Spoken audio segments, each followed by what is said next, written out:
So let's look at Aspen HYSYS in detail, right? So Aspen HYSYS was developed by a Canadian company called Hippotech in 1996, probably like slightly older than most of you guys.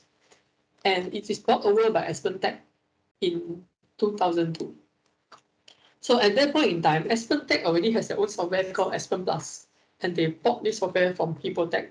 They actually bought over the whole company, and it comes with the software. So Aspen Tech is an American company, United States company. In the US, you are not allowed to have a monopoly in the market in what they call antitrust law, right? So you cannot monopolize the market. So when Aspen Tech buys up Aspen HYSYS, which is the biggest player in the market, the US government says, no, you can't do that. So the US Federal Trade Commission, which is like the body that looks after these monopolies, forced Aspen Tech to sell off their HYSYS code to Honeywell. So Aspen Tech has been forced to sell off their HYSYS code to Honeywell. And Honeywell used this code to produce Unisim in 2004.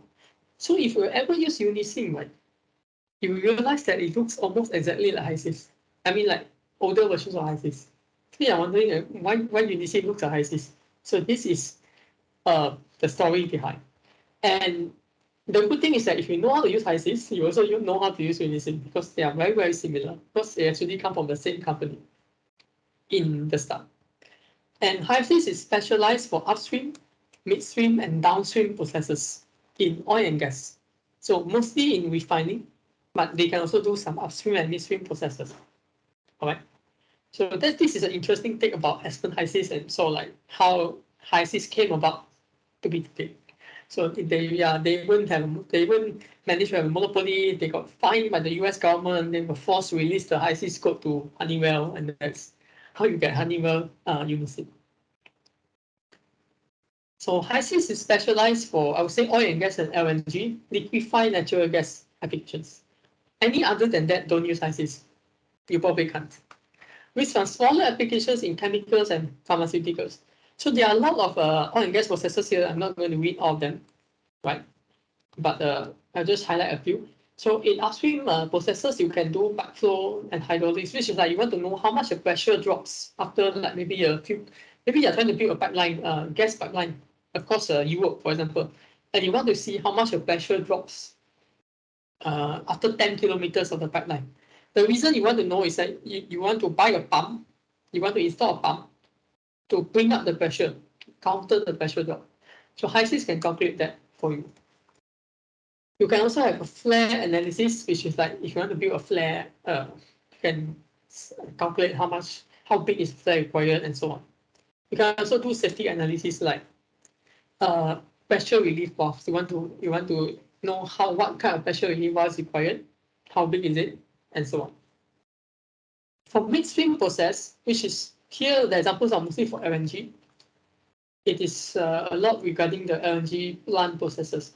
So liquefied natural gas or LNG comes out from the ground. It needs to be compressed. So you can know how big your compressor, how much power is required for the compression. Then LNG from coming out from the ground has a lot of water in it. So you have to remove the water.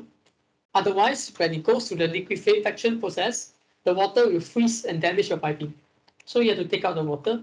And usually we do that by putting in alcohol such as ethylene glycol, diethylene glycol to take out the water from the gas. We also have acid gas removal. So natural gas naturally has some acid gases, carbon dioxide, CO2, hydrogen sulfide, H2S, sulfur dioxide, SO2, and so on. So you have to take them out before we send the natural gas to your customers. Otherwise, like if you're cooking at home, you don't want like hydrogen sulfide to be inside your home. Otherwise, it will smell very badly. And after we take out this hydrogen sulfide, sulfur dioxide, we can recover this sulfur and sell them as a byproduct. Then you can get some money back from them. So that's the sulfur recovery process. Or the naming will be the clause process. Clause of Santa Claus, the clause in Santa Claus. Then you have the other parts of the plant itself. You can still do backflow, hydraulic analysis, you can do flare, you can do safety.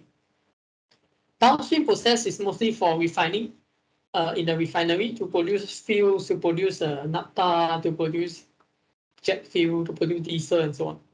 So we still have acid gas removal, we still have sulfur recovery, we have crude distillation, where you separate the components of crude oil into the fractions. So we have petroleum gas, LPG, we have jet fuel, petrol, diesel, naphtha, and so on. And then the bottom you get bitumen, wax, and so on. And the same tree applies. Finally, some other more sort of like general applications of HYSYS. You can use HYSYS for property estimation. So I want to know the density of this component at this temperature and pressure. You can run HYSYS and do it. Environmental analysis, you can do that. You can measure what is your CO2 emissions. You can measure what is your pollutant, what kind of pollution you're producing, and so on. Safety analysis, same as fuels, and then economics. All right. So HYSYS is quite a powerful tool with a lot of different applications, but it's quite specialized for oil and gas and LNG applications. So if it's not, then you might not be able to use it. So we need to know what are the advantages and the limitations of HYSYS, right? So the advantage is it's very specialized for hydrocarbon systems, which means that it has a lot of data regarding hydrocarbons. It supports crude oil analysis and petroleum fractions. So there are some kinds of situations where we don't know exactly what components in this stream are, but we know certain properties of the streams. For example, I want to do a distillation of crude oil. But how do I define the components? Crude oil changes from place to place and time to time. So Aspen HYSYS is able to do what we call pseudo components, or like fake components, so that you can have a crude oil as a component, as a stream in your process. Aspen Plus, for example, will not be able to do that. And petroleum fractions, for example, petrol, diesel, kerosene, jet fuel, which is also cannot be represented by just one component or just one substance. And HYSYS can do that automatically for us. HYSYS can also integrate well with other Aspen products like Aspen Energy Analyzer for heat integration, exchanger design and rating for very detailed heat exchanger design. You want to, for example, a shell and tube, you want to know how many tubes are there, how many shell buses, how many tube buses, how many baffles, how long is it, what are the supports required. You can do that everything. You can do everything in the exchanger design and rating. Aspen Economics Analyzer, you can come up with the capital cost of the plant. Flare System Analyzer, so that you can know how much material goes to the flare and so on. Aspen Dynamics for startup, shutdown plants. So disadvantage of this Aspen HYSYS is specialized for hydrocarbon systems. So it's advantage, it's also a disadvantage if you are not using a hydrocarbon system. Only as good as input data. HYSYS is not smart enough to know if your data is wrong. It will just blindly simulate whatever you put in. Lack of properties for non-hydrocarbon components. So sometimes some components you can select in HYSYS, but actually HYSYS has no data on that component. So, for example, sodium hydroxide. You can put that as a component in HYSYS, but actually HYSYS does not have a lot of data on that component.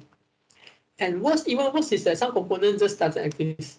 For example, if you are an oleochemical process, you have something like maybe, let's say, lauric acid or palmitic acid, and you're trying to make some oleochemical, maybe biodiesel, for example, from these acids.